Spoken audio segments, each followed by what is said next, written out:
Hi, today I'm going to sketch out Ephesians 4:29 through 31, and I decided to do a video even though part of me was afraid that I might lose subscribers or turn off some people that are not believers in Jesus.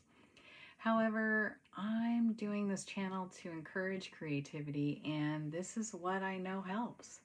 So I'm going to use this creative practice to reflect on the values within these verses, and I wanted to invite you to join me, perhaps with your own notebook or a sketchbook or even some paper, as we dive into the meaning behind these words and let them kind of settle into our heart through our art.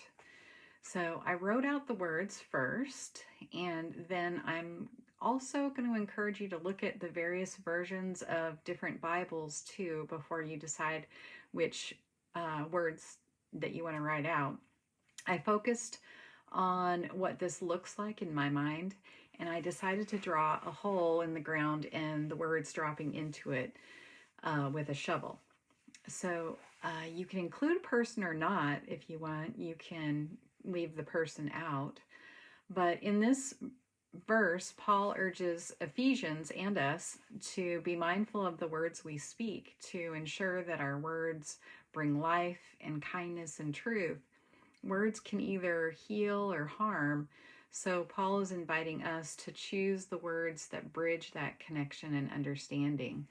So this doesn't mean by hiding our thoughts, but rather being intentional and finding ways to communicate them with love, and even if we're dealing with, honestly difficult people.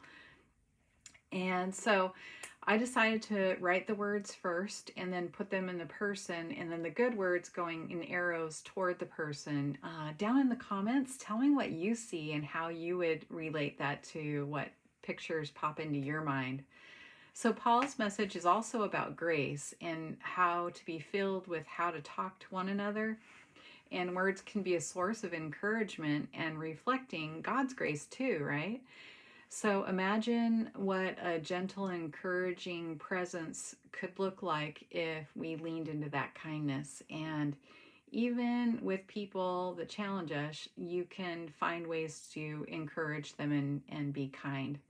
So Paul speaks about putting aside bitterness, wrath, anger, and the emotions that naturally will harden our heart over time, and we end up clinging to them. And Paul's saying, forgive as we've been forgiven by God.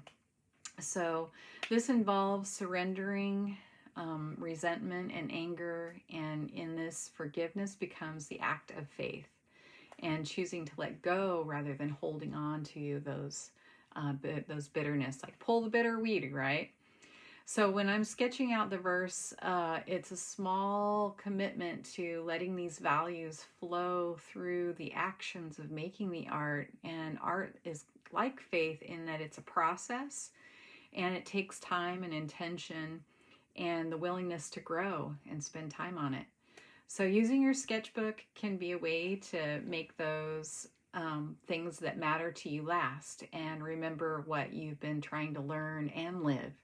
So maybe this practice, sketching out a verse or a phrase or a thought, could be a gentle way for you to connect with what you care about too. All right, see you in the next video. Thanks.